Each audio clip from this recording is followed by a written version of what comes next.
Good morning, good afternoon, and good evening mga idol. So, ngayon, mapalagyan natin ng protection yung ating gulong.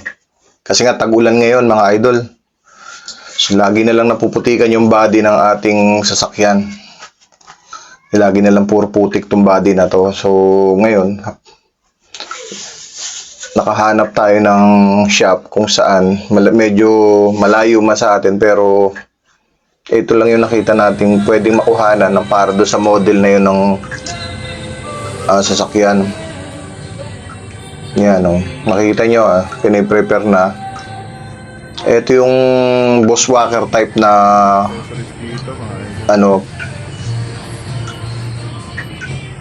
fender flare.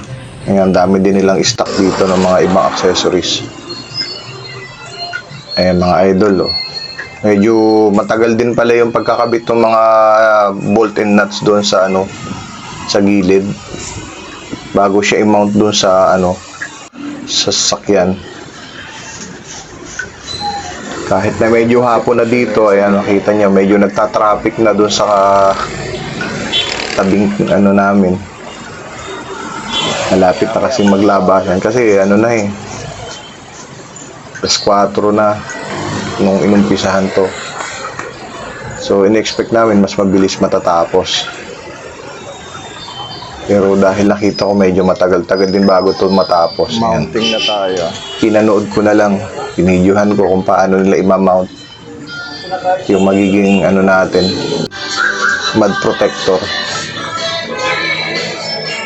So ingat na ingat sila kuya doon sa pag-i-install ng Shoutout dun sa sa mga installer ng ng car accessories dito. Shoutout dun sa Southfix. Ayan, sila yung nag-install.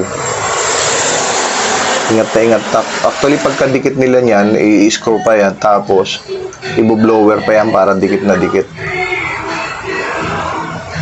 Ang ginagawa nila dyan, yun nga lang yun. Bago i-mount yan, pinupunasan nila ng lacquer. Nakita ko yung ginamit nila. May lacquer thinner doon sa bote. Pinupunasan nila yung paint na sasakyan siguro para mabawasan yung dulas bago nila i-mount tong bushwhacker. Ayan.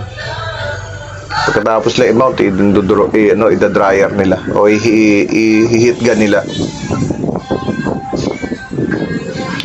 Tsaka pala dun mga idol, dun sa mga magpapakabit, make sure na kung anong model yung sasakyan. Kung yun by 4x4 o 4x2. Kasi magkakaiba yung openings nung part ng gulong na yan. So kunyari, 4x2 yun, tapos kung anong klaseng sasakyan, ganun ang pag-order nito. Hindi basta order lang. Kasi yung dating nangyari sa akin, in-order ko lang basta. Nung minamount na nila doon sa hulihang gulong, hindi siya magkapareho ng butas. So, hindi na i-mount, di natuloy. So, binalik na lang sa akin yung binayad ko kasi wala silang makuhanan. Pero dito sa Southfix, kung saan nagpa-install tayo, tinanong nila kasi kung kung 4x2 o 4x4. So, naging malinaw yung usapan, kaya nung minount to, pinasukat ko muna, baka ako magkamali. Saktong-sakto naman. So, yung bushwhacker ko walang sablay. Tsaka buti na lang hindi to made in China kasi tinitingnan ko yung mga butas ng mga screw.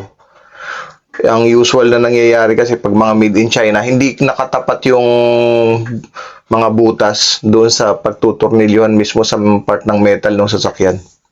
Kaya maraming sablay. Pero dito ayos naman. Kaya okay na okay siya. Kaya medyo nung nakabit na yung mapapansin nyo, medyo umusbong na yung gilid. Ayan. So nagkaroon ng ng konti. Kasi yung gulong ko nakalabas siya ng mga 2 inches. So ito mga 2 inches din yung kapal. Sahod na sahod yung tilamsik sa body. Saka pala mga idol, since isang lakad din lang, isinabay na namin yung isang sasakyan kasi may problema dito sa may bumper, bumabagsak. Para hindi masayang yung isang lakad, pinalagyan na rin namin to ng bumper support clip. Ayan. So, may binutas nga lang, ayan. Para maikabit yung clip. Tapos, in-screw nila. Ayan. Para yung bumper kasi nitong isa, bumababa eh. So, lagi na lang nakababa, ididiin mo pa or lagi, bago ka sumakay, lagi na lang parang malalaglag yung bumper. So, may nabibili naman palang accessories na pang clip, isasabit mo lang.